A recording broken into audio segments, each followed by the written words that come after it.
നമസ്കാരം മാന്യ പ്രേക്ഷകരെ, വലിയ സ്നേഹ നമസ്കാരം. ഒരുപാട് നാളുകൾക്ക് ശേഷമാണ് ജയസൂര്യൻ സാർ വീണ്ടും ചാനലിൽ വന്നിരിക്കുന്നത്. സാർ, ചാനലിലേക്ക് സ്വാഗതം. നമസ്കാരം. സാർ, വലിയ വലിയ വേദനാജനകമായിട്ടുള്ള അവസ്ഥകളിലൂടെയാണ് ഓരോ ദിവസവും വാർത്തകൾ വന്നുകൊണ്ടിരിക്കുന്നത്. കാരണം നമ്മുടെ മക്കളെ അവരെ സ്റ്റേറ്റിന് പുറത്തേക്ക് വിടാൻ നമുക്ക് പേടിയായിരുന്നു, രാജ്യത്തിന് പുറത്തേക്ക് വിടാൻ പേടിയായി. ഇന്നിപ്പോ എവിടെയാണ് നമ്മുടെ പെൺമക്കളായാലും ആൺമക്കളായാലും സുരക്ഷിതർ എന്ന വലിയൊരു ചോദ്യമാണ് അവശേഷിക്കുന്നത്. മറ്റൊന്നുമല്ല, ഉസ്ബെക്കിസ്ഥാനിൽ നടന്ന ആ ഒരു വലിയ സംഭവം. എന്റെ കൂടി ജില്ലയുള്ള മലപ്പുറം ജില്ലയിലെ പെരിന്തൽമണ്ണ എന്ന് പറയുന്ന സ്ഥലത്ത് അവിടെയുള്ള ഒരു തീവ്രവാദി എന്ന് തന്നെ പറയണം, സദാറുൽ അനാം എന്ന് പറയുന്ന ഒരു പ്രതി, അയാളുടെ കൂടെ പഠിച്ച ആ സഹോദരിയെ പോലെ കാണേണ്ട പെൺകുട്ടിയെ അതിക്രൂരമായിട്ട് തന്നെ, മൃഗീയമായിട്ട് മതം മാറാൻ നിർബന്ധിച്ചുകൊണ്ട് തന്നെ കൊന്നു എന്ന വാർത്ത, സാവരിയ ബസന്ത് എന്ന് പറയുന്ന ആ പെൺകുട്ടിക്ക് വലിയൊരു അശ്രുപൂജയോടുകൂടി തന്നെ നമുക്ക് ഈ ഒരു വാർത്തയിലേക്ക് കയറേണ്ടതുണ്ട്. എങ്ങനെയാണ് സാർ ഇതിനെ നോക്കിക്കാണുന്നത്? എങ്ങനെയാണ് നമ്മുടെ മക്കൾ സുരക്ഷിതരാണോ സാർ? എങ്ങനെയാണ് സാർ കാണുന്നത് ഇതിനെ? സാധാരണ നമ്മൾ കാണുന്ന ഭീകരവാദ പ്രവർത്തനത്തിന്റെ ഭാഗത്തേക്കാൾ ഉപരി കേരളത്തിന്റെ രാഷ്ട്രീയ അനുവാദം ഇതിനുണ്ട് എന്നുള്ള അതിഭീകരമായ ഒരു കാഴ്ചപ്പാടിലാണ് ഞാൻ കാണുന്നത്. കാരണം കേരളീയ സമൂഹം ഇപ്പോൾ ആ പെൺകുട്ടിയെ കൊല ചെയ്ത ആൺകുട്ടിയേക്കാൾ വലിയ ഭീകരത ഇവിടുത്തെ പൊതുസമൂഹം കൈവരിച്ചു കഴിഞ്ഞിരിക്കുന്നു. അവരെ പേരെടുത്ത് പറഞ്ഞാൽ ഇവിടുത്തെ കോൺഗ്രസ് പാർട്ടിയും ഇവിടുത്തെ കമ്മ്യൂണിസ്റ്റ് പാർട്ടികളും ഇവിടുത്തെ മുസ്ലിം ലീഗും ഒറ്റക്കെട്ടായി നിന്നുകൊണ്ട് കേരളത്തെ ഇസ്ലാമിക ഭീകരതയ്ക്ക് തീറെഴുതി കൊടുത്തിരിക്കുന്നു. എന്നിട്ട് പ്രതികളെ രക്ഷപ്പെടുത്തുന്നു, ഇരകളാകാനുള്ളവരെ തേടിപ്പിടിക്കുന്നു. ഇതിന് വലിയ ഗൂഢാലോചനയാണ് നടക്കുന്നത്. അതിന്റെ ഓരോ ഭാഗവും നമ്മൾ പരിശോധിക്കുന്നതിന് മുൻപ് എപ്രകാരമാണ് ഇപ്പൊ ബൈജു പറഞ്ഞതുപോലെ ഇത് ഭീകരവാദമാണ്, ഇത് ഭീകര പ്രവർത്തനമാണ് എന്നതിന്റെ തെളിവ് ഈ പെൺകുട്ടിയുടെ പോസ്റ്റ്മോർട്ടം റിപ്പോർട്ടിൽ തന്നെ ഉണ്ട്. നമുക്ക് കോടതി ഭാഷയിലൊക്കെ പറഞ്ഞാൽ ഒരു കൊലപാതകിയെ വിട്ടയക്കുന്നതിനും ശിക്ഷ കുറയ്ക്കുന്നതിനും വേണ്ടി പറയുന്ന ഒരു ന്യായമുണ്ട്. പെട്ടെന്നുണ്ടായ പ്രകോപനത്താൽ കൊല ചെയ്യപ്പെട്ടു അല്ലെങ്കിൽ കൊന്നു എന്ന് പറയുമ്പോൾ സ്വയം നിയന്ത്രിക്കാൻ കഴിയാതെ വന്നതുകൊണ്ട് അബദ്ധത്തിൽ ചെയ്തു പോയ കൊലപാതകം എന്നാണ് പറയുക. പക്ഷെ ഇവിടെ അങ്ങനെയല്ല. ഇവിടെ വളരെ ആസൂത്രിതമായി, തീവ്രവാദികൾക്ക് മാത്രം കഴിയുന്ന തരത്തിൽ വളരെ ആസൂത്രിതമായി ലാപ്ടോപ്പ് കൊണ്ട് തലക്കടിച്ചു കൊന്നു എന്ന് പറയുമ്പോൾ ലാപ്ടോപ്പ് ആയുധമാണോ? ആയുധമല്ല. അപ്പൊ ആയുധമല്ലാത്തത് കൊണ്ട് മനഃപൂർവ്വം ആയുധം ഉപയോഗിച്ച് വധിക്കാൻ ശ്രമിച്ചതല്ല. പെട്ടെന്ന് ദേഷ്യം വന്നപ്പോൾ കയ്യിലിരുന്ന ലാപ്ടോപ്പ് വെച്ച് അടിച്ചു എന്ന് പറയുമ്പോൾ നിയമത്തിന്റെ മുമ്പിൽ രക്ഷപ്പെടാം എന്ന് തോന്നാം. പക്ഷെ അങ്ങനെയല്ല.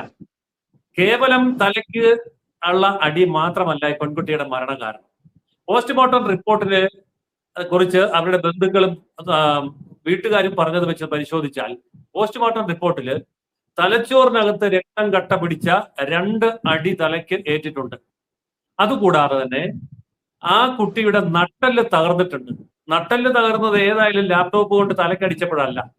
അപ്പോ അതിഭീകരമായ മർദ്ദനമേറ്റിട്ടുണ്ട്. വാരിയെല്ലുകൾ ഒടിഞ്ഞിട്ടുണ്ട്. വാരിയെല്ലുകൾ ഒടിയണമെങ്കിൽ എന്തായിരിക്കും അവിടെ നടന്ന ഭീകരമായ മർദ്ദനം? കൈയുടെയും കാലുകളുടെയും അസ്ഥികൾ ഒടിച്ചിട്ടുണ്ട്. അത് അടിച്ചൊടിച്ചോ ചവിട്ടി ഒടിച്ചോ എങ്ങനെ ഒടിച്ചോ എന്നുള്ളത് അറിയില്ല. വയറ്റിലും നെഞ്ചത്തുമൊക്കെ അതിഭീകരമായ രീതിയിൽ ക്ഷതമേറ്റിട്ടുണ്ട്. കാൽപാദം മുതൽ തല വരെ നിരവധി സ്ഥലങ്ങളിൽ ചതവും അതുപോലെ തന്നെ മുറിവും രേഖപ്പെടുത്തിയിട്ടുണ്ട്. മാംസം കടിച്ചു പറിച്ചതായ രീതി കാണപ്പെട്ടിട്ടുണ്ട് എന്നൊക്കെ പറഞ്ഞ് ഇനിയിപ്പോ നമുക്ക് മുന്നോട്ട് പറയാൻ പോലും വയ്യ. ഇത് ഒരു മതഭീകരവാദിക്ക് തന്റെ എതിരാളിയോട് എന്ന് പറഞ്ഞാൽ കാഫിറായിട്ടുള്ള, മതം മാറാൻ തയ്യാറാകാത്ത ഒരു വ്യക്തിയോട് തോന്നുന്ന അങ്ങേയറ്റത്തെ നിന്ദ്യവും നീചവും കിരാതവുമായിട്ടുള്ള മനോഭാവത്തിൽ നിന്ന് മാത്രമേ ഉണ്ടാവുള്ളൂ. കൊല്ലുക മാത്രമാണ് ലക്ഷ്യമെങ്കിൽ കൊന്നാ മതിയല്ലോ. ഇത് അതല്ലല്ലോ, അതിനപ്പുറമാണല്ലോ. അപ്പോൾ എത്ര നീചവും നിന്ദ്യവുമായി ഒരു കാഫിറിനെ വധിക്കാമോ അത്രയും കൂടുതൽ ഹൂറികളെ അവിടെ ചെല്ലുമ്പോൾ കിട്ടും എന്നുള്ള ലക്ഷ്യം നേടാൻ വേണ്ടി ചെയ്ത കൊടും ക്രൂരത, ഒരുപക്ഷെ ദിവസങ്ങളോളം നീണ്ടു നിന്ന കൊടും ക്രൂരത എന്ന് പറയണം. ഇത് സംഭവിച്ചു. ഇതേ സംബന്ധിച്ചുള്ള പോസ്റ്റ്മോർട്ടം റിപ്പോർട്ട് അടക്കമുള്ള കാര്യങ്ങൾ കുടുംബാംഗങ്ങൾ വെളിപ്പെടുത്തി. മതപരിവർത്തനമായിരുന്നു ലക്ഷ്യമെന്ന് വളരെ വ്യക്തമായിട്ട് അവർ പറയുന്നുണ്ട്, ആവർത്തിച്ച് പറയുന്നുണ്ട്. പക്ഷെ കേരളത്തിന്റെ പ്രതികരണം എന്താ? മുഖ്യമന്ത്രി ഇതുവരെ വീട് സന്ദർശിച്ചിട്ടില്ല, പ്രതിപക്ഷ നേതാവ് ഇതുവരെ വീട്ടിൽ പോയിട്ടില്ല, ഹരിപ്പാട് MLA കൂടിയായിട്ടുള്ള അവിടുത്തെ ആഭ്യന്തരമന്ത്രി രമേശ് ചെന്നിത്തല അവരുടെ വീട് സന്ദർശിച്ചു. എന്നിട്ടൊരു കൊടും ചതിയും കൂടെ ചെയ്തിട്ടാണ് അയാൾ തിരിച്ചു വന്നത്. എന്താണ് ആ കൊടും ചതി? പെട്ടെന്ന് പ്രബുദ്ധ കേരളത്തിന് മനസ്സിലാവാത്ത ഒരു ചതി അദ്ദേഹം ചെയ്തു. ആ ചെയ്തത് ഇതാണ്: ക്രൈം ബ്രാഞ്ചിന് അന്വേഷണം വിട്ടുകൊടുത്തു. അപ്പൊ ഞാൻ എന്തോ വലിയ കാര്യം, നല്ല കാര്യം ചെയ്തു എന്ന് മലയാളത്തിന് വേണേൽ തോന്നാം, കേരളത്തിന് വേണമെങ്കിൽ തോന്നാം. പക്ഷെ ഞാൻ ചോദിക്കട്ടെ, ഉസ്ബെക്കിസ്ഥാൻ എന്ന് പറയുന്നത് കേരളത്തിലെ ഒരു ജില്ലയല്ല, ഇന്ത്യയിലെ ഒരു സംസ്ഥാനവുമല്ല. അതൊരു സ്വതന്ത്ര രാജ്യമാണ്. 94% സുന്നികൾ വസിക്കുന്ന, മുസ്ലിങ്ങൾക്ക് മഹാഭൂരിപക്ഷമുള്ള ഒരു സ്ഥലമാണ് ഉസ്ബെക്കിസ്ഥാൻ. അവിടേക്ക് വിദ്യാർത്ഥികളെ കയറ്റി വിടുന്ന, ബിസിനസ് ചെയ്യുന്നത് ഇവിടുത്തെ UDF മന്ത്രിസഭയെ താങ്ങി നിർത്തുന്ന മുസ്ലിം ലീഗിന്റെ സംസ്ഥാന പ്രസിഡന്റാണ്. അദ്ദേഹം നേതൃത്വം കൊടുക്കുന്ന സ്ഥാപനമാണ് ഈ റിക്രൂട്ട്മെന്റ് ഏജൻസി നടത്തുന്നത്. ആ വഴിയാണ് ഇത് പോയിരിക്കുന്നത്. അപ്പോൾ ഇവിടെ ഈ പറയുന്ന മുസ്ലിം ലീഗിന്റെ സംസ്ഥാന പ്രസിഡന്റിനെ പ്രതിയാക്കാവുന്ന തരത്തിലുള്ള ഒരു കേസും രമേശ് ചെന്നിത്തലയുടെ പോലീസ് എടുക്കാൻ പോകുന്നില്ല. UDF അത് അംഗീകരിക്കാനും പോകുന്നില്ല. അപ്പോ ഇതിന്റെ പിന്നിലുള്ള വളരെ വ്യക്തമായ ഒരു നീക്കം CPM-ഉം കോൺഗ്രസും മുസ്ലിം ലീഗും അടക്കമുള്ള ഇവിടുത്തെ രാഷ്ട്രീയ പാർട്ടികൾ, ആ രാഷ്ട്രീയ പാർട്ടികൾ ഈ കാര്യത്തിൽ എടുത്തിരിക്കുന്ന തന്ത്രപൂർവമായ തട്ടിപ്പാണ് ഈ ക്രൈംബ്രാഞ്ച് അന്വേഷണം. ആത്മാർത്ഥത ഉണ്ടെങ്കിൽ അവർ ചെയ്യേണ്ട എന്താണ്? CBIക്ക് വിടണമെന്ന് സംസ്ഥാന ഗവൺമെന്റ് കേന്ദ്രത്തോട് ആവശ്യപ്പെടണം. നമുക്കറിയാവുന്ന പോലെ CBIക്ക് സ്വന്തമായിട്ട് കേസെടുക്കാൻ അധികാരമില്ല.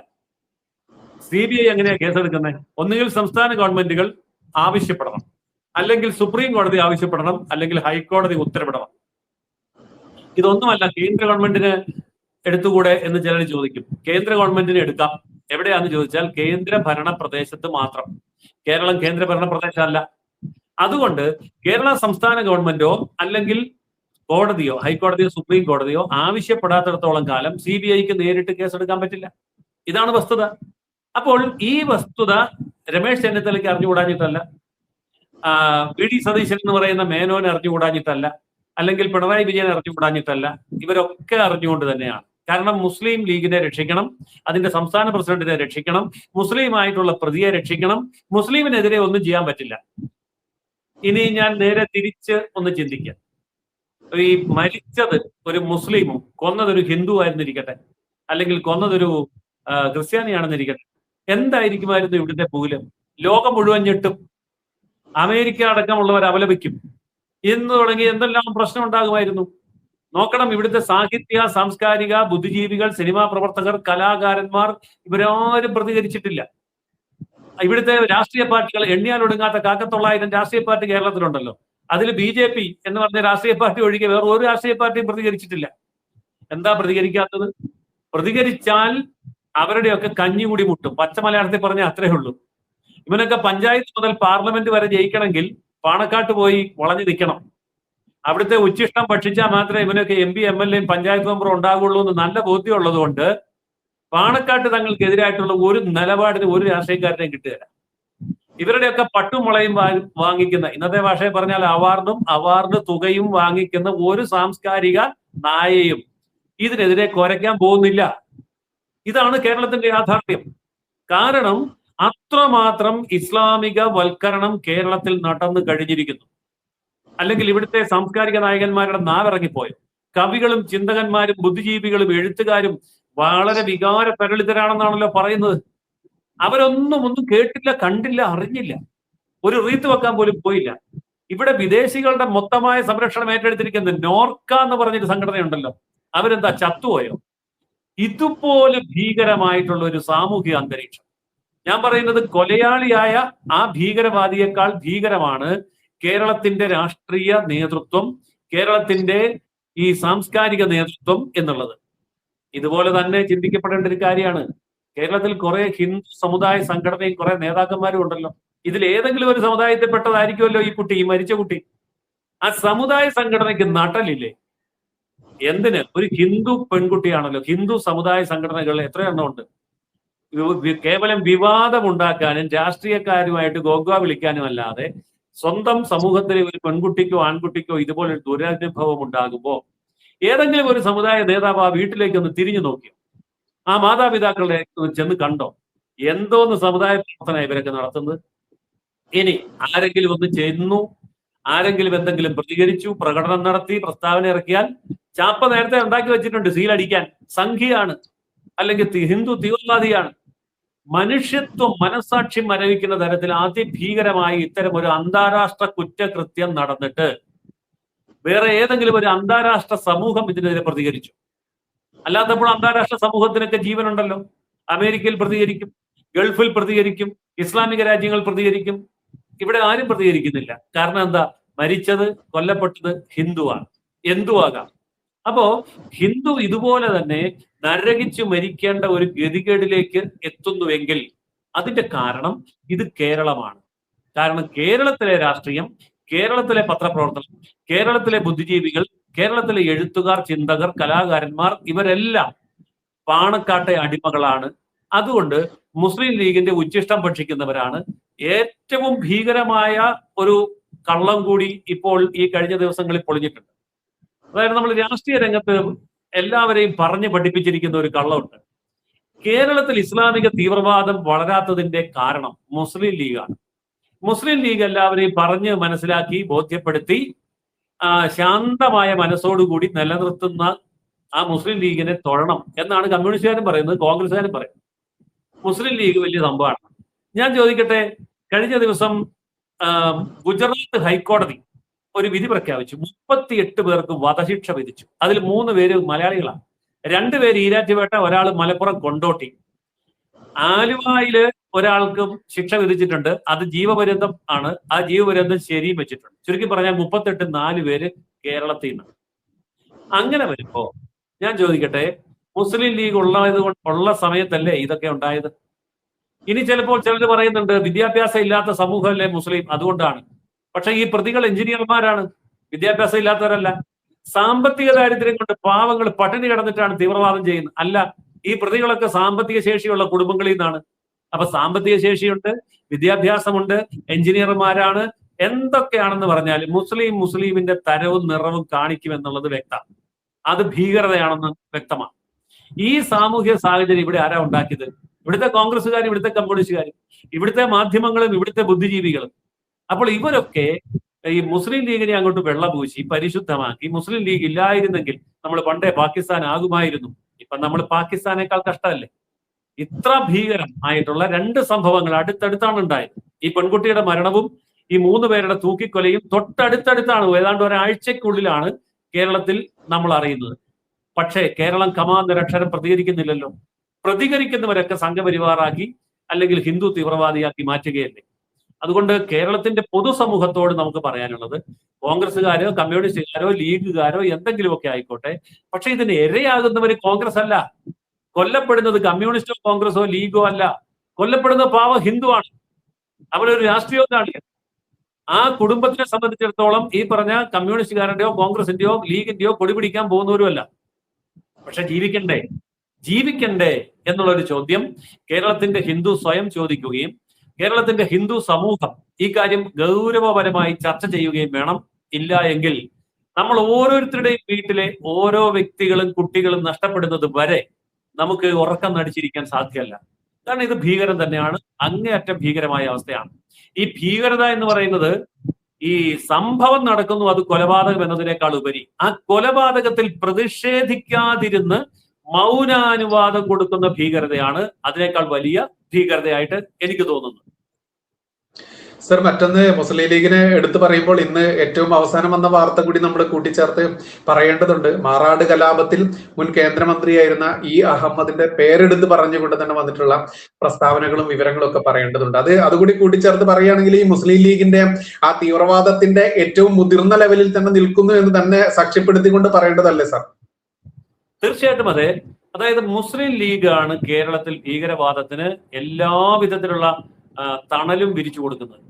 അതായത് മുസ്ലിം ലീഗ് എന്ന് പറയുന്ന തള്ളക്കോഴി മുട്ടയിട്ട് വിരിയിച്ച തീവ്രവാദികളല്ലാതെ ഒരു തീവ്രവാദിയും കേരളത്തിലില്ല. അതായത് ഞാൻ പറയട്ടെ, ഈ ഇന്ത്യൻ നാഷണൽ ലീഗ് എന്ന പാർട്ടി എവിടെ നിന്നുണ്ടായതാണ്? മുസ്ലിം ലീഗിനകത്തുനിന്ന് തന്നെ ഉണ്ടായതാണ്. PDP എന്ന് പറയുന്ന ആൾക്കാര് കൊടിയും പിടിച്ച് മദനിയുടെ പുറകെ പോകുന്നതിന് മുമ്പ് ഇവരെവിടെയായിരുന്നു? അവര് മുസ്ലിം ലീഗ് തന്നെയായിരുന്നു. അതുപോലെ തന്നെ വെൽഫെയർ പാർട്ടി ഉണ്ടായല്ലോ. ഈ വെൽഫെയർ പാർട്ടിയുടെ പഴയ കാലത്ത് ഇവരെവിടെയായിരുന്നു? അവർ മുസ്ലിം ലീഗ് തന്നെയായിരുന്നു. അതുപോലെ തന്നെ SDPI ഉണ്ടാകുന്നതിന് മുമ്പ് ഇവരെവിടെയായിരുന്നു? അവർ മുസ്ലിം ലീഗ് തന്നെയായിരുന്നു. ഈ SDPIയും വെൽഫെയർ പാർട്ടിയും PDPയും INLും മുജാഹിദും അടക്കം ജമാഅത്തെ ഇസ്ലാമി ഉൾപ്പെടെയുള്ള ഈ ഭീകര സംഘടനകളെയൊക്കെ മുട്ടയിട്ട് വിരിയിച്ച് വളർത്തി തന്റെ ചിറകിന്റെ കീഴിൽ കൊണ്ടു നടന്ന് കൊത്തിപ്പെറുക്കി കൊടുത്ത് തിന്നാറാക്കി സ്വതന്ത്രമാക്കി വിട്ടത് മുസ്ലിം ലീഗ് എന്ന് പറയുന്ന തള്ളക്കോഴിയാണ്. ഈ അഹമ്മദ് എന്ന് പറയുന്ന കേന്ദ്രമന്ത്രി സ്ഥാനത്തിരുന്നു കൊണ്ടാണ് മാറാട് കലാപത്തിന്റെ മുഴുവൻ തെളിവുകളും തേച്ചു മാച്ച് കളഞ്ഞത്. അന്ന് നമുക്കറിയാം, ടൺ കണക്കിന് ആയുധങ്ങൾ മുസ്ലിം പള്ളിയിൽ നിന്ന് പിടിച്ചപ്പോ രക്തക്കറ വീണ മുസ്ലിം പള്ളി കഴുകി ശുദ്ധിയാക്കി നിസ്കരിക്കണമെന്നും പറഞ്ഞ് കടന്നു എന്നത് ഇതേ ഈ അഹമ്മദ് തന്നെയാണ്. മുസ്ലിം പള്ളി കഴുകാനൊന്നും അല്ല പോയത്, രക്തക്കറയുള്ള വാള് കഴുകാനാണ് പോയത്. ഇത് ആർക്കും അറിഞ്ഞുകൂടാഞ്ഞിട്ടല്ല. അപ്പോൾ മതഭീകരതയെ ഇത്രമാത്രം സപ്പോർട്ട് ചെയ്യുന്ന മുസ്ലിം ലീഗ് പുറമെ വളരെ ശാന്തമാണ്. എന്തൊരു സൂത്രശാലികളാണെന്നറിയാവോ? ഇപ്പൊ നമുക്കറിയാമല്ലോ, KM ഷാജി മതമാണ് എല്ലാം എന്ന് പറഞ്ഞ് പ്രസംഗിച്ച് ആ പ്രസംഗം പിൻവലിക്കുന്നില്ല. ഞാൻ കുറെ കൂടെ കാര്യം പറയാമെന്ന് പറഞ്ഞ് വീണ്ടും ഒരു പ്രസംഗവും കൂടെ നടത്തി ഏറ്റവും ഭീകരവാദിയായി നിൽക്കുമ്പോഴാണ് അതേ KM ഷാജിയെ പിടിച്ച് മന്ത്രിയാക്കി. അപ്പോൾ മുസ്ലിം ലീഗ് പുറകോട്ടല്ല പോയത്, മുന്നോട്ടാണ് പോയത്. മുസ്ലിം ലീഗാണ് കേരളം കണ്ട അല്ലെങ്കിൽ ലോകം കണ്ട ഏറ്റവും വലിയ ഭീകര സംഘടന. ഇന്ത്യയെ രണ്ടായി മുറിച്ച് അതേ മുസ്ലിം ലീഗ് കേരളത്തിൽ നിന്ന് അങ്ങോട്ട് പോകാൻ തീവണ്ടി കിട്ടാത്തത് കൊണ്ട് കേരളത്തിൽ കുടുങ്ങിപ്പോയി മിച്ചം വന്ന സാധനമാണല്ലോ കേരളത്തിന്റെ മുസ്ലിം ലീഗ്. കുറെ പേരുണ്ട്, അത് നമുക്കറിയാം, ചരിത്രത്തിലുണ്ട്. പക്ഷെ പോകാൻ പറ്റാത്തവർ ഇവിടെ നിന്നിട്ട് ഇവിടെ മുസ്ലിം ലീഗ് കളിച്ച് ഈ കേരളത്തെ പാകിസ്ഥാനാക്കുകയാണ്. ഇപ്പൊ എന്താ അവസ്ഥ? മലപ്പുറം 2 ജില്ലയാക്കണമെന്ന് പറഞ്ഞു, എറണാകുളം 2 ജില്ലയാക്കണമെന്ന് പറഞ്ഞു. ഇപ്പൊ പ്രക്ഷോഭം ആരംഭിച്ചിരിക്കുക. ആരാ പ്രക്ഷോഭം നടത്തിയത്? NSS ആണോ? SNDP ആണോ? അല്ലെ കത്തോലിക്ക സഭയാണോ? ഒന്നുമല്ലല്ലോ, മുസ്ലിം സംഘടനകളാണ്. അല്ല, ഞാൻ ചോദിക്കട്ടെ, 19 ലക്ഷം ജനസംഖ്യയുള്ള സമയത്താണ് ആദ്യമായിട്ട് മലപ്പുറം ജില്ല 2ആയിട്ട് വിഭജിക്കുന്നത്. 19 ലക്ഷം. അന്ന് തിരുവനന്തപുരം ജില്ലയ്ക്ക് 22 ലക്ഷം ജനസംഖ്യയുണ്ട്. തൃശ്ശൂർ ജില്ലയിൽ 21 ലക്ഷം ജനസംഖ്യയുണ്ട്. തൃശ്ശൂർ വിഭജിക്കണ്ട, തിരുവനന്തപുരവും വിഭജിക്കണ്ട. തിരുവനന്തപുരത്തെക്കാൾ 22 ലക്ഷം ജനസംഖ്യയുള്ള തിരുവനന്തപുരം വിഭജിക്കാതെ, 21 ലക്ഷം ജനസംഖ്യയുള്ള തൃശ്ശൂർ വിഭജിക്കാതെ 19 ലക്ഷം ജനസംഖ്യയുള്ള മലപ്പുറം വിഭജിച്ച് 2ആക്കി കൊടുത്തു. എന്തിന്റെ അടിസ്ഥാനത്തിലാണ്? വികസനത്തിന്റെ അടിസ്ഥാനത്തിലല്ല, മതത്തിന്റെ അടിസ്ഥാനത്തിൽ തന്നെയാണ്. ഇനിയിപ്പോൾ മലപ്പുറം ജില്ല 2ആക്കി തിരൂരുണ്ടാക്കും, തിരൂര് മലപ്പുറം ഉണ്ടാക്കും, എറണാകുളത്ത് നിന്ന് മൂവാറ്റുപുഴ ഉണ്ടാക്കും. കേരളത്തിൽ എവിടെയൊക്കെ മുസ്ലിങ്ങൾ കൂട്ടമായി വസിക്കുന്നു അവിടെയൊക്കെ ജില്ലയുണ്ടാകും. എന്നിട്ട് മലപ്പുറം മുതൽ മൈസൂർ വരെയുള്ള പ്രദേശം ചേർത്ത് മലബാർ സംസ്ഥാനമുണ്ടാക്കി പിന്നീട് കുട്ടി പാകിസ്ഥാനെ സ്വതന്ത്രമാക്കാനുള്ള നീക്കമാണ് ഈ മുസ്ലിം ലീഗിന്റെ നേതൃത്വത്തിൽ നടക്കുന്നത്. ആ മുസ്ലിം ലീഗിനെ, അതിഭീകരമായ പ്രസ്ഥാനത്തെ കേന്ദ്രമന്ത്രിസഭയിൽ പ്രതിനിധീകരിച്ച ഈ അഹമ്മദ് എന്ന് പറയുന്ന കേന്ദ്രമന്ത്രിയാണ് മാറാട് കലാപത്തിന്റെ തെളിവ് നശിപ്പിച്ച് ആ കേസ് മഹാമോശമാക്കി കളഞ്ഞ് പ്രതികളെ രക്ഷിക്കാൻ വേണ്ടിയുള്ള വഴിയൊരുക്കിയത്.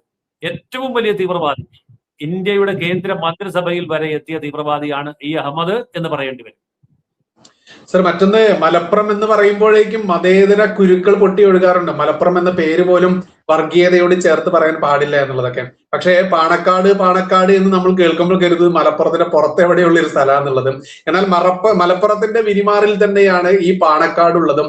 13,000-ലധികം വരുന്ന ഹിന്ദുക്കളെ വെട്ടിക്കൂട്ടിയ വാരിയം കുന്നന്റെ ആ സ്മാരകം ഇരിക്കുന്നതും മലപ്പുറമാണ്. എന്നാൽ മലയാള ഭാഷാ പിതാവുള്ള തുഞ്ചത്തെഴുത്തച്ഛന്റെ സ്മാരകം സ്ഥാപിക്കാൻ പറ്റാതെ അദ്ദേഹത്തിന്റെ ആ പൂർണ്ണകായ പ്രതിമ കാട്ടിലേക്ക് ഉപേക്ഷിക്കപ്പെട്ടതും മലപ്പുറമാണ്. ഈ മലപ്പുറത്തിന്റെ ഈ ഒരു സ്പെഷ്യൽ ആയിട്ടുള്ള ഈ ഒരു മതേതരത്വത്തെ കൂടി ഒന്ന് പറയുകയാണെങ്കിൽ എങ്ങനെയായിരിക്കും സർ വരിക? മലപ്പുറം എന്ന് പറയുന്നത് സത്യം പറഞ്ഞാൽ ഇന്ത്യയിലെ നിയമങ്ങൾ ബാധകമല്ലാത്ത പണ്ടത്തെ കാശ്മീർ പോലെയാണ്.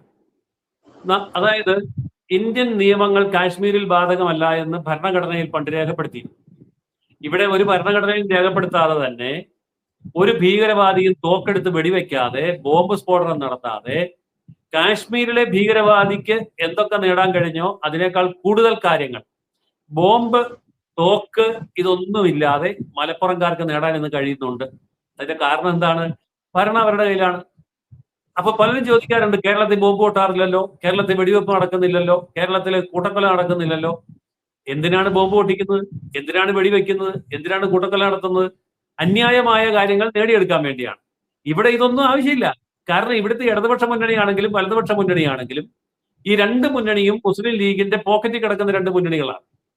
അപ്പോ അവരെ സംബന്ധിച്ച് ഒരു വെടിയുണ്ട പോലും ചെലവാക്കാതെ ഈ ഭീകരവാദം കൊണ്ട് നേടുന്നതിനപ്പുറം നേട്ടങ്ങൾ തങ്ങളുടെ സമൂഹത്തിന് വേണ്ടി നേടിക്കൊടുക്കാൻ മുസ്ലിം ലീഗിന് സാധിക്കുന്നുണ്ട്. ഞാൻ ചോദിക്കട്ടെ, ഞാൻ ഈ പറയുന്ന കാര്യങ്ങൾ തീവ്രവാദമാണ് എങ്കിൽ എന്നെ കേൾക്കുന്നവർ ശ്രദ്ധിക്കേണ്ട ഒരു കാര്യമുണ്ട്. മുസ്ലിങ്ങൾ ആരുമില്ലാത്ത ഒരു സർക്കാർ സ്കൂളിൽ ഹെഡ് മാസ്റ്റർ ആയിട്ടോ ഹെഡ് മിസ്ട്രസ് ആയിട്ടോ അടുത്ത ടീച്ചേഴ്സ് ആയിട്ടോ തട്ടമിട്ട ധാരാളം പേര് വരും. അപ്പൊ ഇവർക്ക് സാധാരണ എല്ലാവരും സ്വന്തം നാട്ടിൽ ജോലി വേണമെന്നാണ് ആവശ്യപ്പെടുക. ഇതിപ്പോ സ്വന്തം നാട്ടിൽ ജോലി വേണ്ട. ഒരു മുസ്ലിം പോലും ഇല്ലാത്ത സ്ഥലത്ത്, നിസ്കരിക്കാൻ ഒരു പള്ളി ഇല്ലാത്ത സ്ഥലത്ത് പോയി അധ്യാപകരും മുഖ്യ അധ്യാപകരുമാകാൻ ഈ സമൂഹം തയ്യാറാണ്. ഉദ്ദേശം എന്താണ്? അത് കാലം കുറെ കഴിയുമ്പോൾ നമുക്ക് മനസ്സിലാവും. അപ്പൊ വളരെ ആസൂത്രിതമാണ്. സർക്കാർ ഓഫീസുകളിൽ ഒരു കാലത്ത് കാണാനില്ലാതിരുന്ന ഒരു വർഗമായിരുന്നു ഈ തട്ടമിട്ട താത്തമാര്. അവർ മുഴുവൻ ഇപ്പൊ സർക്കാർ ഓഫീസ് നിറഞ്ഞല്ലോ. അപ്പൊ നമ്മുടെ ചോദിക്കാം, അല്ല മുസ്ലിങ്ങൾക്ക് സർക്കാർ ഓഫീസിൽ കയറിക്കൂടെ? അവർക്ക് ജോലി വാങ്ങിച്ചുകൂടെ? അവർ വിദ്യാഭ്യാസം ചെയ്തിട്ടല്ലേ? അവർക്ക് മാർക്ക് കിട്ടിയിട്ടല്ലേ? അത് പൗരാവകാശമല്ലേ? ഒക്കെയാണ്, പൗരാവകാശം ഒക്കെയാണ്. പക്ഷേ ഈ പൗരാവകാശം എങ്ങനെയാ ഉണ്ടാകുന്നതെന്നുള്ളത് വല്ല കാലത്തും മലപ്പുറത്ത് നിന്ന് റെയ്ഡ് ചെയ്ത് പിടിക്കുന്ന യൂണിവേഴ്സിറ്റി സർട്ടിഫിക്കറ്റുകളുടെ ടൺ കണക്കിന് കൂമ്പാരം നമ്മളോട് പറഞ്ഞു തരുന്നുണ്ട്. അപ്പോ അതൊന്നും വാർത്തയല്ല, അതൊന്നും ചർച്ച ചെയ്യാൻ ഒരു ചാനലിന് ഇവിടെ ധൈര്യമില്ല. അതായത് ഏത് യൂണിവേഴ്സിറ്റിയുടെ ഏത് സർട്ടിഫിക്കറ്റും, അത് PG ആവട്ടെ, ഡിഗ്രി ആവട്ടെ, PhD ആവട്ടെ, ഇനി അതിനപ്പുറം വല്ലതുകൊണ്ട് അതും ആകട്ടെ, അതൊക്കെ നല്ല മണിയായിട്ട് പ്രിന്റ് ചെയ്യുന്ന സംവിധാനം മലപ്പുറത്തുണ്ട്. ഇതൊക്കെ കൃത്യമായിട്ട് പോലീസ് പൊക്കിയിട്ടുണ്ട്, നമ്മളൊക്കെ കണ്ടിട്ടുമുണ്ട്. പിന്നെ ചർച്ചയില്ലല്ലോ. അപ്പോ എങ്ങനെയാണ് ഇതൊക്കെ നേടിയെടുക്കുന്നത് എന്നുള്ളത് കൃത്യമായും വ്യക്തമായും നമുക്ക് മനസ്സിലാകുന്നില്ലേ? ഇതിനൊക്കെ ചൂട്ടുപിടിക്കുന്നത് ആരാ? ഇതുപോലെ ഒരു റെയ്ഡ് നടത്താൻ ഇപ്പൊ ഗഞ്ചാവിന്റെയും MDMA പുറകെ പോകുന്ന രമേശ് ചെന്നിത്തലയോട് ഞാൻ ചോദിക്കുകയാണ്, ധൈര്യമുണ്ടോ ഈ ഗഞ്ചാവും MDMA പിടിക്കുന്ന പോലെ ഈ മലപ്പുറം ജില്ലയിലെ കള്ള സർട്ടിഫിക്കറ്റ് ഒന്ന് പിടിക്കാമോ? ഏത് യൂണിവേഴ്സിറ്റിയുടെ, ഏത് ഡിഗ്രിയുടെ, ഏത് PGയുടെ സർട്ടിഫിക്കറ്റും അടിച്ചു കൊടുക്കുന്ന സംവിധാനം അവിടെ ഉണ്ടെന്നുള്ളത് പകൽ പോലെ വ്യക്തമാണ്. ഒന്ന് പിടിക്കാമോ? ഇനി അതും പോട്ടെ, ലൈസൻസ് ഇല്ലാതെ പ്രവർത്തിക്കുന്ന അവിടുത്തെ സ്വർണ്ണ വ്യാപാര, സ്വർണ്ണ ആഭരണ നിർമ്മാണ യൂണിറ്റുകൾ ഒന്ന് റെയ്ഡ് ചെയ്യാൻ പറ്റുമോ? പറ്റിയല്ലോ. ഒരു ലൈസൻസും ഇല്ലാതെ, ഒരാവശ്യവും ഇല്ലാതെ നടത്തുന്ന ഫർണിച്ചർ കടകളുണ്ടല്ലോ മലപ്പുറത്ത്, ഒന്ന് പിടിക്കാൻ പറ്റുമോ? എന്താ പിടിക്കാൻ പറ്റാത്ത? അപ്പൊ സംഗതി ഇത്രയും, കോൺഗ്രസ്സുകാരന് ഭക്ഷണം കഴിക്കണമെങ്കിൽ മുസ്ലിം ലീഗ് കൊടുക്കണം, കമ്മ്യൂണിസ്റ്റുകാരന് ഭക്ഷണം കഴിക്കണമെങ്കിൽ മുസ്ലിം ലീഗുകാർ കൊടുക്കണം. അത്ര ദയനീയമായ രീതിയിൽ ഇവർ മുട്ടിലെഴയുകയാണ് ഈ തീവ്രവാദികളുടെ മുമ്പാകെ. അതുകൊണ്ടാണ് കേരളം ഈ ഇങ്ങേയറ്റം ദുരവസ്ഥയിലേക്ക് എത്തിയത്. സർ, മറ്റൊന്ന് നമ്മൾ കണ്ടതാണ് ഏറ്റവും ആനുകാലികമായിട്ട് വന്നുള്ള വാർത്ത. മണ്ണാർക്കാട് വെച്ചിട്ട് KT ജലീൽ എന്ന് വിളിക്കുന്ന മുൻ തീവ്രവാദ സംഘടനയുടെ നേതാവായിരുന്ന, പിന്നീട് മുസ്ലിം ലീഗിലേക്ക് വന്ന് അവിടെ നിന്ന് നുഴഞ്ഞ് CPM-ലേക്ക് വന്നിട്ടുള്ള അയാൾ, ഇന്നിപ്പോൾ CPM-ന്റെ പാർട്ടി മെമ്പർഷിപ്പ് ഒക്കെ എടുത്ത് യഥാർത്ഥ സഖാവായി നിൽക്കുന്ന അയാൾ പങ്കെടുത്ത ഒരു വേദിയിൽ വെച്ച് കുട്ടികൾക്ക് എഴുത്തും വായനയും പോലും അറിയില്ല എന്ന് പച്ചയ്ക്ക് തുറന്നു പറയേണ്ട ഗതികേടിലേക്ക് കേരളം എത്തിയതും കണ്ടതാണ്. അതും ഉന്നത വിദ്യാഭ്യാസ മന്ത്രിയായിരുന്ന അയാളുടെ വാഗൊണ്ട് തന്നെ എന്നുള്ളത്. സർ, നമ്മൾക്കറിയാം വിദ്യാഭ്യാസ മന്ത്രി എന്നുള്ള പട്ടം ഇവിടെ എത്രത്തോളമാണ് മുസ്ലിം ലീഗുകാർ അത് അലങ്കരിച്ചു പോരുന്നത് എന്നറിയാം. ഇന്നത്തെ വിദ്യാഭ്യാസ മന്ത്രി നമ്മൾക്കറിയാം മുസ്ലിം ലീഗുകാരൻ തന്നെയാണ്.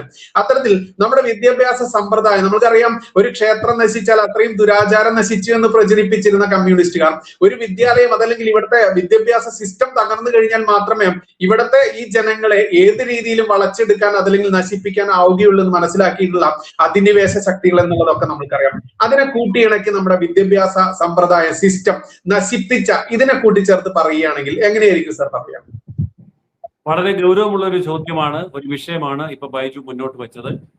കേരളത്തിന്റെ സംസ്കാരം, കേരളത്തിന്റെ ഭാഷ ഇത് അട്ടിമറിക്കപ്പെടുകയാണ്. കഴിഞ്ഞ ദിവസം ഒരു സുഹൃത്ത് എനിക്ക് അയച്ചു തന്ന ഒരു കുറിപ്പോ, അത് ഫേമസ് വാട്സാപ്പിലോ എവിടെയോ വൈറലായ ഒരു കുറിപ്പോ. അതായത് 6ാം ക്ലാസ്സിലെ പാഠപുസ്തകത്തില് മലയാളം പഠിപ്പിക്കുക. ബൈജു അത് കണ്ടിരുന്നല്ലോ അല്ലെ? 6ാം ക്ലാസ്സിലെ പാഠപുസ്തകത്തിൽ മലയാളം പഠിപ്പിക്കുക. മലയാളം അല്ലാത്തല്ല അതിനകത്തുണ്ട്. മലപ്പുറത്തെ മുസ്ലിമിന് മാത്രം മനസ്സിലാകുന്ന ഒരു ഭാഷ പാഠപുസ്തകത്തിൽ കൂടെ പഠിപ്പിക്കുക. അത് മലപ്പുറത്ത് മാത്രമല്ല പഠിപ്പിക്കുന്നത്, കേരളം മുഴുവൻ പഠിപ്പിക്കുക. എന്താണ് അതിന്റെ പിന്നിലുള്ള ഉദ്ദേശം? അപ്പൊ ശരിയായിട്ടുള്ള മലയാള ഭാഷ വേണ്ട എന്നും, മലബാറിലെ മുസ്ലിമിന്റെ ഭാഷ നീയൊക്കെ പഠിച്ചാൽ മതിയെന്നും ഒക്കെയുള്ള ഒരു ഇസ്ലാമിക വൽക്കരണം അതിനകത്ത് കൊണ്ടുവരികയാണ്. നേരെ മറിച്ച് ഓരോ വാക്കിനും ഓരോ സെന്റൻസിനും അതിൻ്റെതായ അർത്ഥം വ്യക്തമാകുന്ന തരത്തിൽ അടിസ്ഥാനപരമായി മലയാള ഭാഷ പഠിക്കാൻ 6ാം ക്ലാസ്സിലെ കുട്ടിക്ക്, സ്കൂൾ ലെവൽ കുട്ടിക്ക് അവകാശമുണ്ട്. അപ്പൊ വേണേ പറയാം അതൊരു സാഹിത്യ സൃഷ്ടിയാണ്. ആയിക്കോട്ടെ, സാഹിത്യ സൃഷ്ടി മലയാളം BA പഠിപ്പിച്ചോട്ടെ, മലയാളം MA പഠിപ്പിച്ചോട്ടെ, അവിടെ സാഹിത്യ സൃഷ്ടി മനസ്സിലാവും. പക്ഷെ 6ാം ക്ലാസ്സിലെ കുട്ടിക്കോ 10ാം ക്ലാസ്സിലെ കുട്ടിക്കോ ഇതാണ് സാഹിത്യമാണ്, ഇത് ഭാഷയല്ല, ഇത് മനസ്സിലാവില്ലല്ലോ. അതുകൊണ്ട് വളരെ ഭീകരമായി വിദ്യാഭ്യാസ രംഗത്ത് പിടിമുറുക്കിയിരിക്കുകയാണ്. കേരളത്തിലുണ്ടായ വിദ്യാഭ്യാസ മന്ത്രിമാരുടെ മുഴുവൻ ലിസ്റ്റ് എടുത്ത് ഒരിക്കൽ ഞാൻ പരിശോധിച്ചപ്പോ 23 തവണയാണ് കേരളത്തില് മുസ്ലിങ്ങള് വിദ്യാഭ്യാസ വകുപ്പ് കൈകാര്യം. ആ സമയത്ത് ഞാനത് കേരളം മുഴുവൻ വാർത്തയാക്കുകയുണ്ടായി. ആ സമയത്ത് 23 മുസ്ലിം വിദ്യാഭ്യാസ മന്ത്രിമാരുണ്ടായപ്പോ ഒരു ചന്ദ്രശേഖരൻ ഒരിക്കൽ മാത്രമാണ് ഒരു ഹിന്ദു വിദ്യാഭ്യാസ മന്ത്രി ഉണ്ടായത്.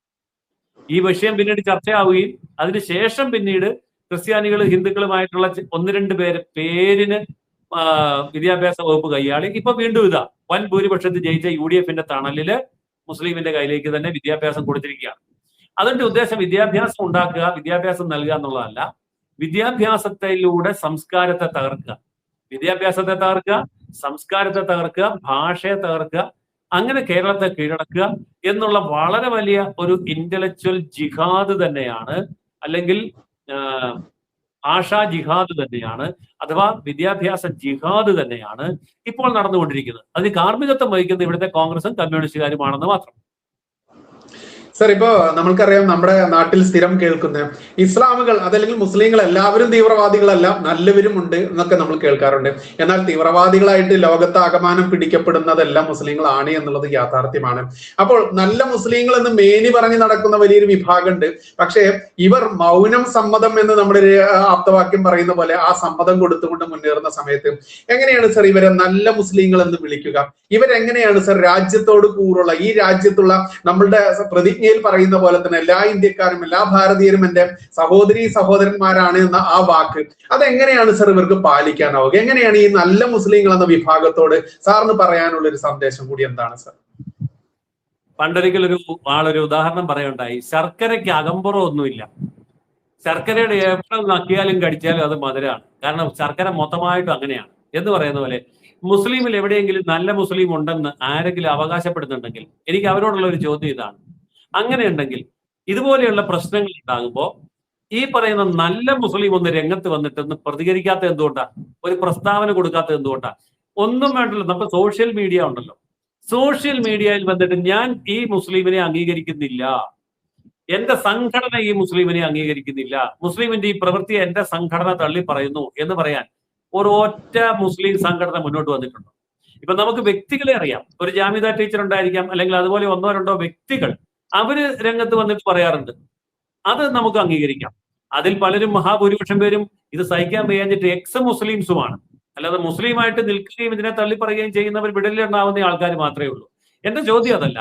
ഒരു മുസ്ലിം സംഘടന മുന്നോട്ട് വന്നിട്ട് ഞങ്ങളുടെ സംഘടന ഈ തീവ്രവാദത്തെ, ഈ കൊലപാതകത്തെ അംഗീകരിക്കുന്നില്ല, ഞങ്ങൾ തള്ളിക്കളയുന്നു, ഞങ്ങൾ ഇതിനെതിരാണ് എന്ന് പറയാൻ ആർജവം കാണിക്കുന്നില്ല എന്ന് പറഞ്ഞാൽ അതിന്റെ അർത്ഥം ഭയപ്പെട്ടിട്ടൊന്നുമല്ല. എന്നിട്ട് നമ്മൾ ചോദിക്കാൻ പറയാം, അയ്യോ പേടിയാ, അങ്ങനെ ചെയ്തിട്ടുണ്ട്, ഞങ്ങളുടെ തല വെട്ടിക്കളയും. അങ്ങനെയാണെങ്കിൽ ഇവിടെ RSS BJP ഒന്നും ഉണ്ടാവില്ലോ.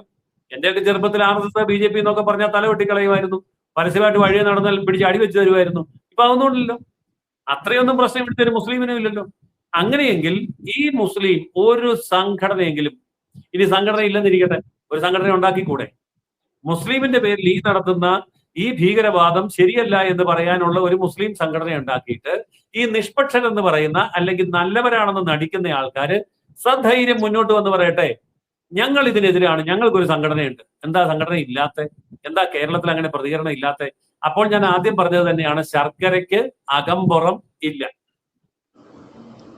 സർ, നമുക്കറിയാം കേരള സ്റ്റോറി എന്ന് പറയുന്ന ഒരു സിനിമ ഇറങ്ങിയ സമയത്ത്, അതിന്റെ 2ാം ഭാഗവും മറ്റുമൊക്കെ ഇറങ്ങിയ സമയത്തൊക്കെ പ്രചരിപ്പിക്കപ്പെട്ടതുണ്ട് കേരളത്തെ നാണം കെടുത്താൻ വേണ്ടിയിട്ട്, അതല്ലെങ്കിൽ മുസ്ലിം സമുദായത്തെ ഒന്നടങ്കം നാണം കെടുത്താൻ വേണ്ടിയിട്ടാണ് എന്നുള്ളതൊക്കെ. എന്നാൽ അതാണ് യാഥാർത്ഥ്യം, അത് മാത്രമാണ് സത്യം എന്ന് വിളിച്ചു പോകുന്ന രീതിയിൽ തന്നെ ഈ പറയുന്ന സാവരിയ ബസന്ത് എന്ന് പറയുന്ന ആ ഒരു പെൺകുട്ടിക്ക് ദാരുണമായിട്ട് കൊല്ലപ്പെടേണ്ടി വന്ന അവസ്ഥ, അതിലെ ആ പ്രതിയുള്ള മതേതര മലപ്പുറംകാരന്റെ അതിനോട് പ്രതികരിക്കാത്ത ഇവിടുത്തെ രാഷ്ട്രീയ വൃത്തങ്ങളായാലും ഏത് മേഖല എടുത്തു കഴിഞ്ഞാലും അങ്ങനെ ഇരിക്കുമ്പോൾ എങ്ങനെയാണ് സർ ഇതിനെ നോക്കിക്കാണുന്നത്? എങ്ങനെയാണ് ഇവര് ഇങ്ങനെ പറയുന്ന അതിനെ കൂടി കൂട്ടിച്ചേർത്ത് പറയുകയാണെങ്കിൽ? അല്ല, ഈ കേരള സ്റ്റോറി എന്ന് പറയുന്ന സിനിമ ഞാൻ കണ്ടതാണ്. ആ കേരള സ്റ്റോറി തോറ്റുപോകുന്ന ഭീകരതയാണ് സാവരിയ ഏറ്റുവാങ്ങേണ്ടി വന്നത്. കാരണം കേരള സ്റ്റോറിയിലൊന്നും ഇത്രയും ഭീകരത കാണിച്ചിട്ടില്ല, അല്ലെങ്കിൽ സംഭവിച്ചിട്ട് വേണമല്ലോ കാണിക്കാൻ. പക്ഷെ ഞാൻ ചോദിക്കട്ടെ, സാവരിയ ഇപ്പോൾ നേരിടേണ്ടി വന്ന കൊടിയ പീഡനവും മരണവും പോസ്റ്റ്മോർട്ടം റിപ്പോർട്ട് മാത്രം വെച്ചിട്ട് ഒരു സിനിമയാക്കാൻ പറ്റുമോ? ആക്കാൻ പറ്റുമായിരിക്കും, പക്ഷേ അതിന് പ്രദർശന അനുമതി കിട്ടുമോ? പ്രദർശന അനുമതി കിട്ടിയെന്നിരിക്കട്ടെ, കേരളത്തിൽ ഒരൊറ്റ തിയേറ്ററിൽ പ്രദർശിപ്പിക്കാൻ പറ്റുമോ? എന്തായിരിക്കും അവസ്ഥ? അതുകൊണ്ട് സാവരിയ എന്ന് പറയുന്ന ഒരു സിനിമ ഇറക്കി നോക്കുമ്പോൾ അറിയാം ഇപ്പോൾ ബൈജു ചോദിച്ച ചോദ്യത്തിന്റെ ഉത്തരം. അന്ന് ഈ പറയുന്ന സത്യസന്ധരും നല്ലവരുമായ മുസ്ലിങ്ങൾ ഉണ്ടെങ്കിൽ അവരൊന്ന് വന്നിട്ട് പിന്തുണ കൊടുക്കട്ടെ. ഇത് സത്യമാണ്, ഇത് സമൂഹം അറിയണം, ഇനി ഇത് ആവർത്തിക്കരുത്, ഏതൊരു കുട്ടിയും ഈ കാര്യത്തിൽ ഇനി ജീവൻ വെടിയരുത് എന്ന് പറയുന്ന ഒരു സമൂഹം അന്ന് നമുക്ക് കാണാൻ പറ്റുമോ? കാണാൻ പറ്റില്ല എന്നുള്ള ഉറപ്പാണ്. കാരണം ഭീകരവാദികൾക്കും ഇതുപോലെയുള്ള ജിഹാദികൾക്കുമാണ് കേരളം ഇന്ന് വോട്ട് ചെയ്തവരെ വിജയിപ്പിച്ചുകൊണ്ടിരിക്കുന്നത്, വൻപിച്ച ഭൂരിപക്ഷത്തിൽ വിജയിപ്പിച്ചുകൊണ്ടിരിക്കുന്നത്. ഇവിടെ അറിയപ്പെടേണ്ടതായ മറ്റൊരു കാര്യം കൂടിയുണ്ട്. ഇത് കേവലം ഒരു ഹിന്ദു മുസ്ലിം പ്രശ്നമല്ല. ഇവിടുത്തെ ക്രിസ്ത്യൻ സമൂഹം 2 മേഖലകളിലാണ് അവര് മുന്നിട്ട് നിന്നിരുന്നത്: വിദ്യാഭ്യാസം, അതുപോലെ തന്നെ ബിസിനസ് ഇൻഡസ്ട്രി എന്ന മേഖലയിൽ. നോക്കൂ, ഇന്ന് വിദ്യാഭ്യാസ രംഗത്ത് ക്രൈസ്തവർക്ക് ഉള്ള സ്ഥാപനങ്ങളിൽ കുട്ടികൾ കുറഞ്ഞു വന്നിട്ട് അവിടെ മറ്റ് സമൂഹത്തിൽ ഹിന്ദുക്കൾ അടക്കമുള്ള ആൾക്കാരാണ് പഠിക്കുന്നത്. ബിസിനസ് ഇൻഡസ്ട്രി എവിടെ പോയി നോക്കൂ. ക്രിസ്ത്യാനികളുടെ കയ്യിൽ ഇന്നലെ വരെ ഉണ്ടായിരുന്ന ബിസിനസ് ഇൻഡസ്ട്രി ഇന്ന് മുസ്ലിമിന്റെ കയ്യിലേക്ക് മാറി. അപ്പോ കൃഷി ചെയ്യാഞ്ഞിട്ടല്ല, പണിയെടുക്കാഞ്ഞിട്ടല്ല, വ്യവസായം നടക്കാഞ്ഞിട്ടല്ല, ബിസിനസ് ചെയ്യാഞ്ഞിട്ടല്ല, വിദ്യാലയങ്ങൾ ഉണ്ടാക്കാഞ്ഞിട്ടല്ല, പിന്നെയോ ഇതൊന്നും നടത്താനുള്ള രാഷ്ട്രീയ അന്തരീക്ഷം ഇവിടെയില്ല. മതപരമായ തീവ്രവാദത്തിന്റെ പേരില്, സംഘടിതമായ വോട്ട് ബാങ്കിന്റെ പേരിൽ കമ്മ്യൂണിസ്റ്റുകാരനെയും കോൺഗ്രസ്സുകാരനെയും കൊണ്ട് മൂക്കുകൊണ്ട് ഇക്ഷ വരപ്പിച്ച് അധികാരം മുഴുവൻ മുസ്ലിമിന്റെ കയ്യിലേക്ക് മാറ്റിയതിന്റെ ദുരന്ത ഫലമാണ് ഇപ്പോൾ നമ്മൾ നേരിട്ട് അനുഭവിച്ചുകൊണ്ടിരിക്കുന്നത്. ഇത് മഞ്ഞുമലയുടെ ഒരു അറ്റം മാത്രമാണ്. ഞാൻ ചില മേഖലകൾ ഒന്ന് സൂചിപ്പിക്കാം. ഇതൊരു എക്സാമ്പിൾ ആണ്, മുഴുവൻ പറയാൻ അറിയാൻ വയ്യാത്തതുകൊണ്ടല്ല, സമയമില്ലാത്തതുകൊണ്ടാണ്. നമ്മുടെ നാട്ടിലെ പച്ചക്കറി കച്ചവടം, അതിന്റെ ഹോൾസെയിൽ, അതിന്റെ റീറ്റെയിൽ എടുത്തു നോക്കൂ. അവിടെ മുസ്ലിം അല്ലാത്ത എത്ര പേരുണ്ട്? നമ്മുടെ നാട്ടിലെ ഈ സർക്കാരിന്റെ കോൺട്രാക്ട് പണികൾ, പൊതുമരാമത്ത്, അതിന്റെ കോൺട്രാക്ടർമാരിൽ പണ്ടൊക്കെ ഇഷ്ടം പോലെ ഹിന്ദുക്കളും ക്രിസ്ത്യാനിയും ഉണ്ടായിരുന്നു, ഇപ്പൊ എത്ര പേരുണ്ട്?